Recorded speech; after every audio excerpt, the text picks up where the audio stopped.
गुरु को कीजिए बंदगी, जिन गुरु रचा जहान।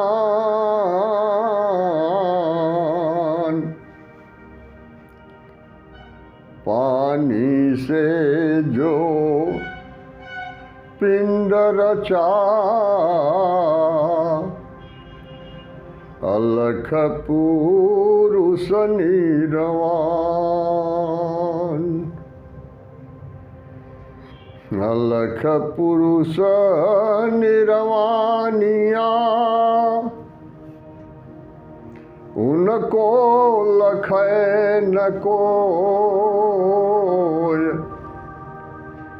लखने वाले वाही हैं, जो घर के हो। बोलिए सद्गुरुदेव की जय, परमपिता परमात्मा की जय, अवतारधारी महापुरुषों की जय।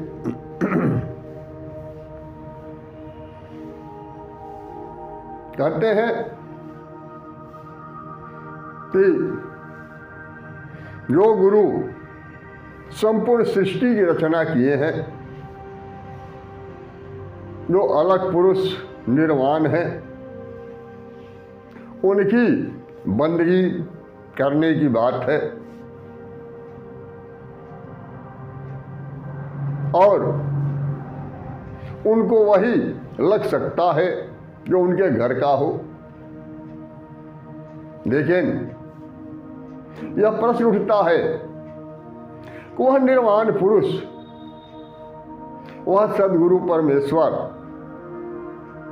का स्थान कहाँ है, घर कहाँ है, वहाँ तक पहुँचने का रास्ता क्या है, और किस तरीके से हमारा और सद्गुरु परमेश्वर के साथ संबंध स्थापित हो सकता है।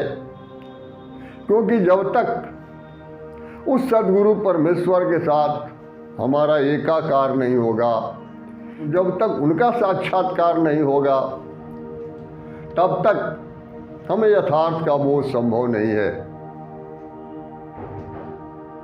जब मैं स्पष्ट कर दूं कि इस समय बहुत से जो प्रवचन करता है वो अपने को ही सद्गुरु मान बैठते हैं, सद्गुरु घोषित कर देते हैं। लेकिन कबीर स्पष्ट कहते हैं कि कोटि न चंदाऊ गवे, कोटि न चंदाऊ गवे, और सूरज कोटि हजार। सद्गुरु बाहर मिलिया, तो दिसत घोर अंधार। सद्गुरु सबके घटों के अंदर विराजमान है। अब रही चीज, उस सद्गुरु के साथ हमारा संबंध स्थापित कैसे होगा, आज इसी विषय पर हम लोग चर्चा करेंगे। यह बहुत ही महत्वपूर्ण विषय है, इसलिए ध्यान से अगर हम इसको सुनेंगे, समझेंगे, तो यथार्थ समझ में आएगा। कबीर इसके ऊपर कहते हैं कि चलू जहां बसता, चलू जहां बसता, पुरुष निर्वाणा। चलू जहां बसता, पुरुष निर्वाणा। चलू जहां बसता, पुरुष निर्वाणा। चलू जहां बसत। पुरुष निरवाना, पुरुष निरवाना, चलू जहाँ बसत। अविगति गति जहाँ, गति गमनाही, अविगति गति जहाँ, गति गमनाही। और दुई अंगुल परमाना, दुई अंगुल परमाना, चलू जहाँ बसत। पुरुष निरवाना, चलू जहाँ बसत। कहते हैं यह निर्वाण पुरुष दो अंगुल के अंदर यह निवास करता है। अब यह दो अंगुल है क्या, यह समझने की बात है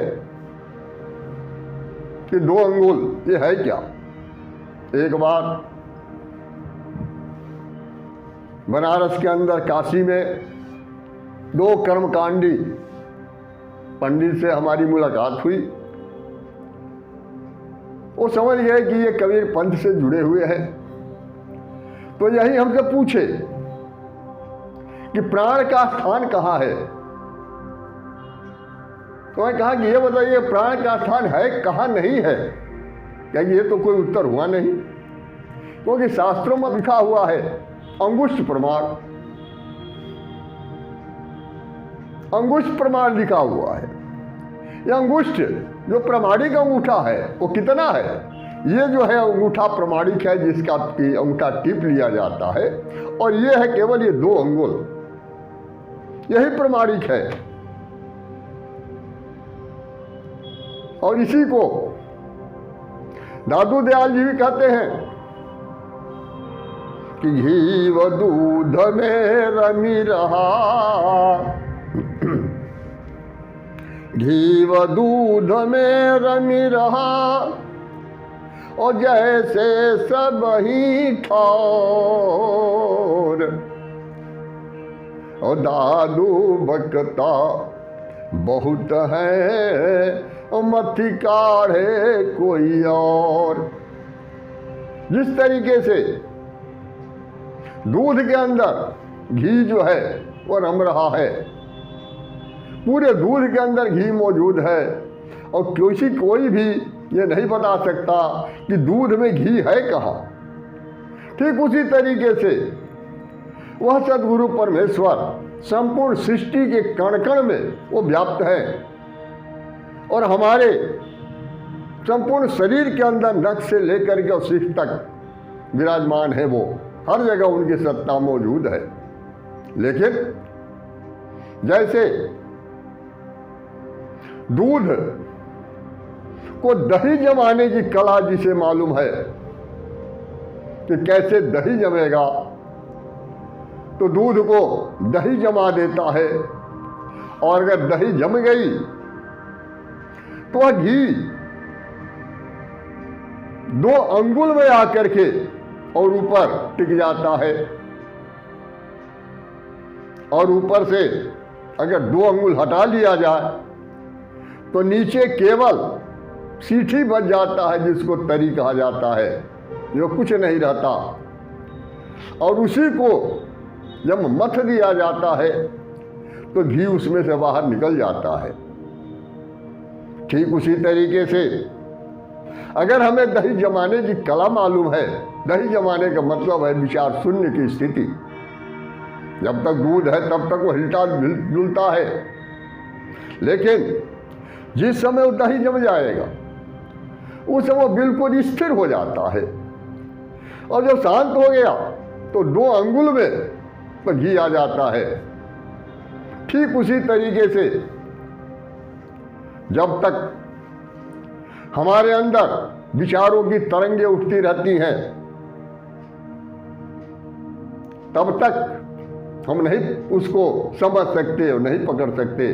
लेकिन जिस समय विचार शून्य की स्थिति हो जाती है तो 2 अंगुल में वह परमपिता परमेश्वर, सदगुरु परमेश्वर 2 अंगुल के अंदर वह प्रकट होते हैं और वहीं पर वो दर्शन होता है। तो स्पष्ट हम कर लें कि शरीर के अंदर, पिंड के अंदर भी 5 आकाश हैं। कट्याकाश, उदराकाश, हृदयाकाश, कंठाकाश और शिराकाश। ये 5 आकाश जो हैं वो सब जगह, आकाश का मतलब ही होता है खाली स्थान, शून्य। तो 2-2 अंगुल का यह खाली स्थान है और इसी 2 अंगुल के अंदर जब हमारी विचार शून्य की स्थिति होती है तो इसी के अंदर हमें अनुभूति होती है। उसी को कहते हैं। हाँ, जाने का रास्ता क्या है? तो कहते हैं कि चांद सूरज दोई पवन चल तू है। चांद सूरज दोई पवन चल तू है। तेहि बीच धरु मन ध्याना। तेहि बीच धरु मन ध्याना। चलू जहाँ बसत पुरुष निरवाना। चलू जहाँ बसत। यह जो है ये माया श्वासा, ये चंद्र है और ये सूर्य है दाहिना। कहते हैं कि इसके मध्य में ध्यान को केंद्रित करो और उसके बाद आगे की यात्रा शुरू होगी। उसी को कहते हैं कि चांद सूरज दोई पवन चल तू है। तेहि बीचे धरु मन ध्याना। चलू जहाँ बसत पुरुष निरवाना। चलू जहाँ बसत। फिर आगे वो कहते हैं कि 3 शून्य के 3 शून्य के पार बस तू है। 3 शून्य के पार बस तू है। चौथा तह स्थाना। चौथा तह स्थाना। उपजा ज्ञान ध्यान दृढ़ जागा। उपजा ज्ञान ध्यान दृढ़ जागा। मगन भया मस्ताना। मगन भया मस्ताना। चलू जहाँ बसत पुरुष निरवाना। चलू जहाँ बसत। कहते हैं कि वह निर्वाण पुरुष 3 शून्य के पार बसता है। ये 3 शून्य है क्या? कबीर जो कहते हैं कि हद चले से मानवा और बेहद चले से साधु। हद बेहद दोनों तजे ताका मताय गाध।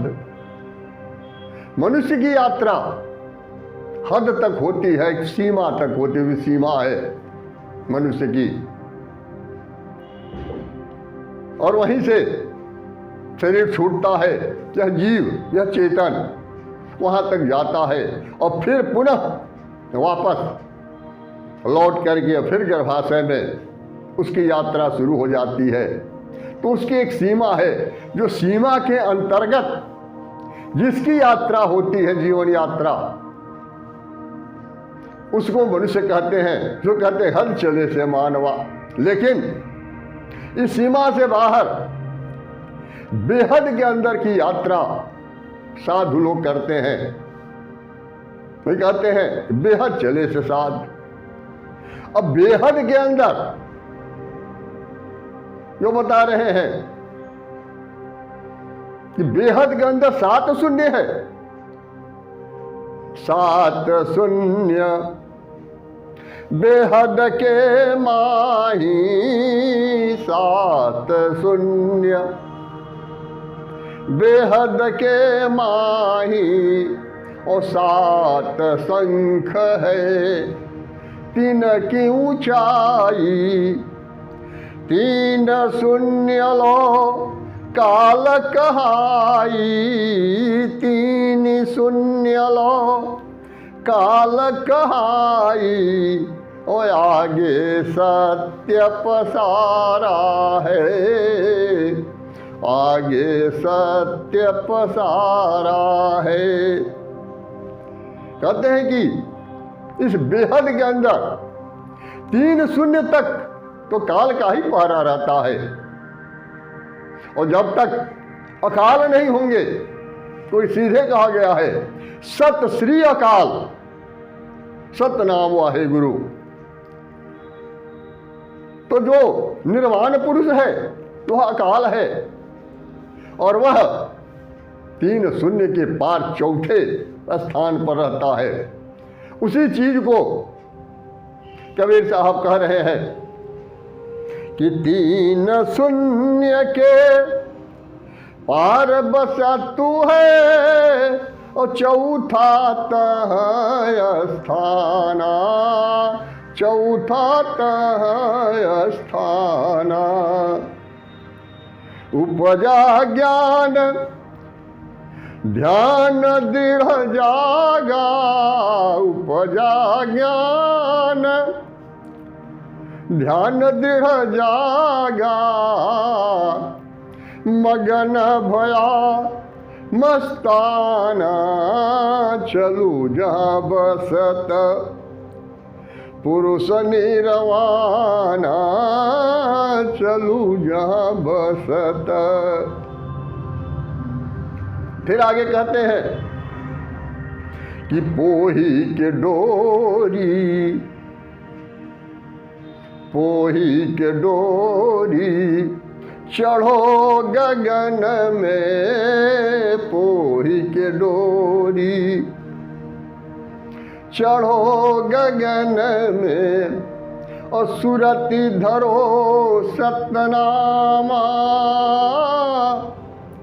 सुरति धरो सतनामा। 12 जाई और 10 पर ठहरे, 12 जाई और 10 पर ठहरे। ऐसा ये निर्गुण नामा, ऐसा ये निर्गुण नामा। चलू जहाँ बसत पुरुष निरवाना, चलू जहाँ बसत। नहीं, पोही की डोरी चढ़ो गगन में, सूरत धरो सतनामा। सूरत अपने ख्याल में सतनाम को धारण करके और गगन में, गगन मंडल की यात्रा पर निकल जाओ। लेकिन कहते हैं कि 12 जाई 10 पर ठहरे, ऐसा निर्गुण नामा। निर्गुण नाम की विशेषता है कि 12 अंगुल तक तो चला जाएगा, लेकिन 2 अंगुल में इसका ठहराव नहीं है, तुरंत यह 10 अंगुल में वापस चला आता है। और पहले निर्गुण नाम का ही महत्व है। जब तक निर्गुण नाम नहीं जानेंगे तब तक उस नामी तक हम पहुंच नहीं सकते हैं, क्योंकि 2 अंगुल के अंदर वो नामी पुरुष रहता है, निर्वाण पुरुष रहता है, और 10 अंगुल के अंदर नाम रहता है, जो निर्गुण नाम है, जिसके बारे में कबीर कहते हैं कि मन बौरा रे, मन बौरा रे, जग में भूल पड़ी, सदगुरु सुधी बिसरी, सदगुरु सुधी बिसरी। आवत जात बहुत दिन बीते, आवत जात बहुत दिन बीते, जैसे रहट घरी, जैसे रहट घरी। निर्गुण नाम बिना पछतई हो, निर्गुण नाम बिना पछतई हो। अरे फिर फिर यही नगरी, मन बौरा रे, जग में भूल पड़ी। जब तक निर्गुण नाम नहीं मिलेगा तब तक इस आवागमन के चक्कर से छुटकारा मिलना असंभव है, छुटकारा नहीं मिल सकता है। इसीलिए और यह निर्गुण नाम की विशेषता है कि 10 अंगुल में ही रहता है। लेकिन स्थिति यह है कि वर्णन तो सब जगह है, लेकिन हर जगह गुरगम कर दिया गया है। पुरुष सूक्त के अंदर उसी निर्गुण नाम के बारे में बताया गया है कि ओम हरि ओम सहस्र शीर्षा पुरुष सहस्राक्ष सहस्रपात सभूमि वं सर्वतः स्थित्वा त्यतिष्ठ दशांगुलम। वह ओम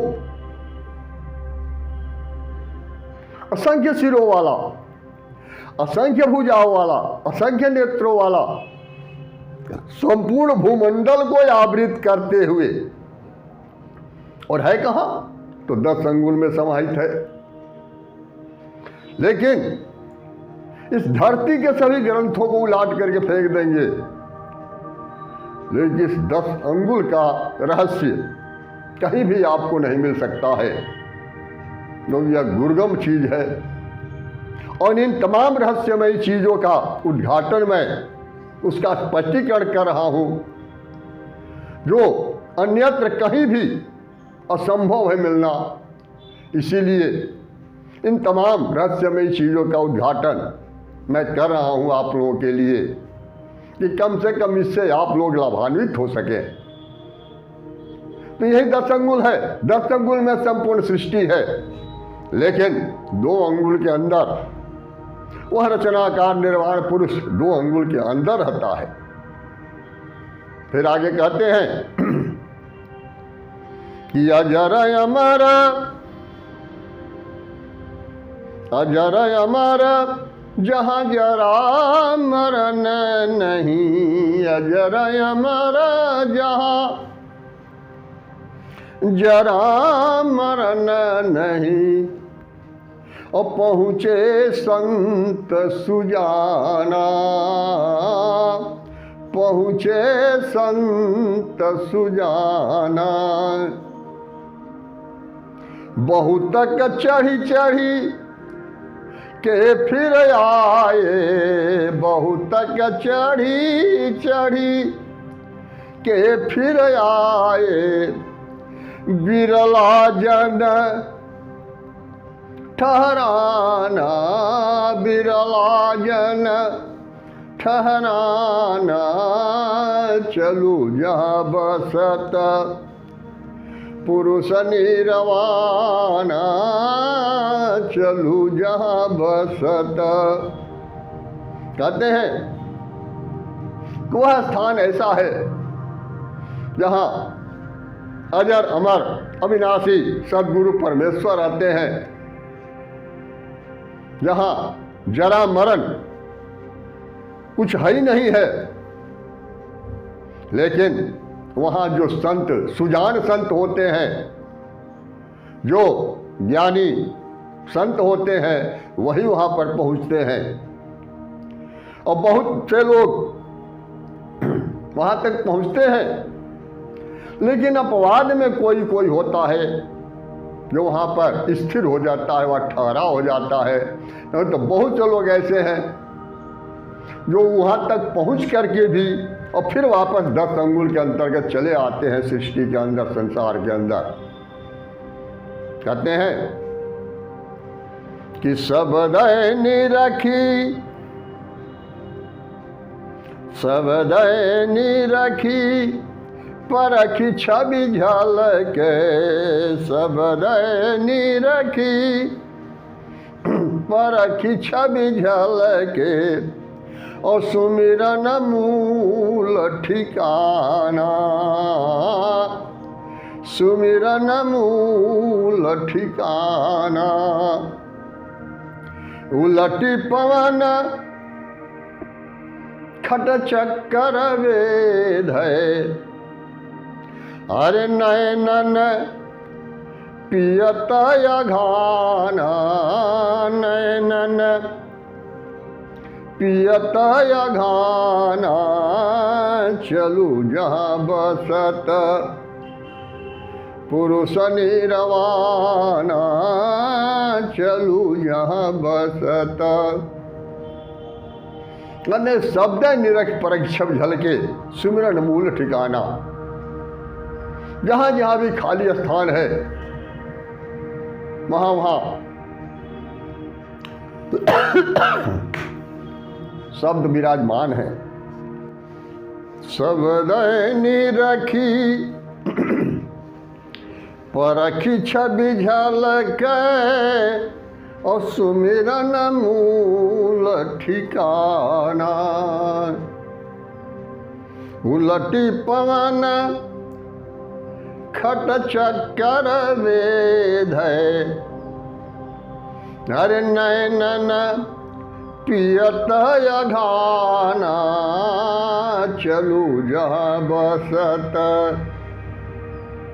पुरुष निरवाना, चलू जहाँ बसत।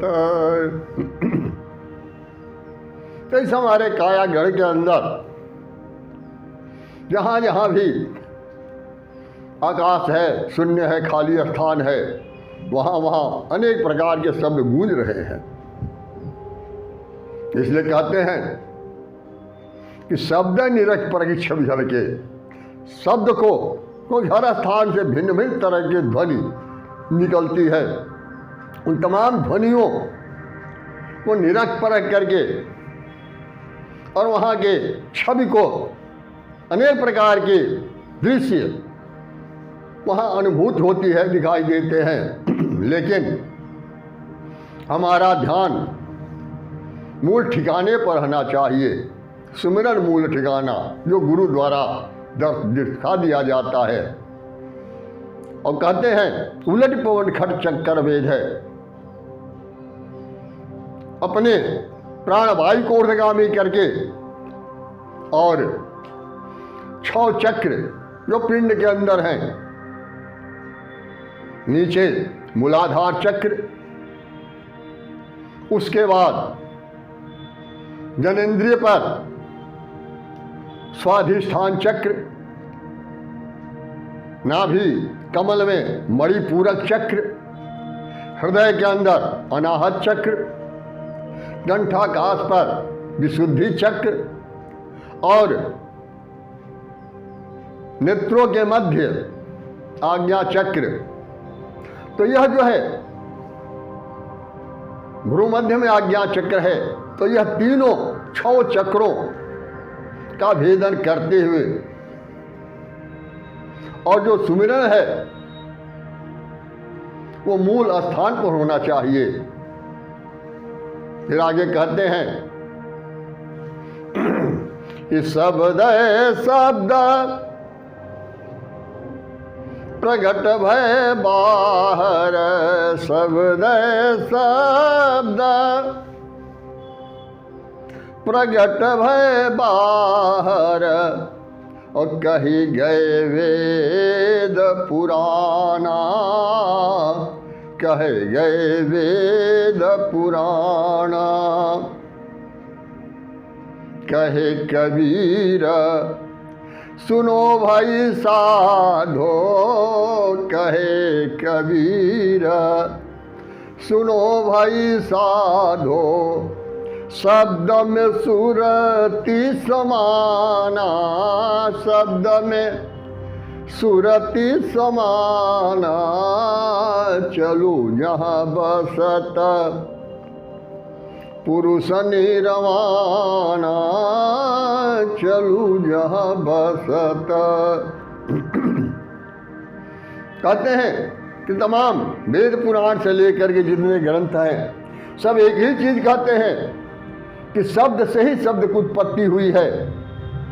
हमारे अंदर शब्द मौजूद है और उसी से असंख्य शब्दों की उत्पत्ति जो बाहर निकलती है तो बाहर प्रकट हुए हैं और उन्हीं शब्दों से हमारा बाह्य जगत में अनेक प्रकार के ग्रंथों की रचना होती है।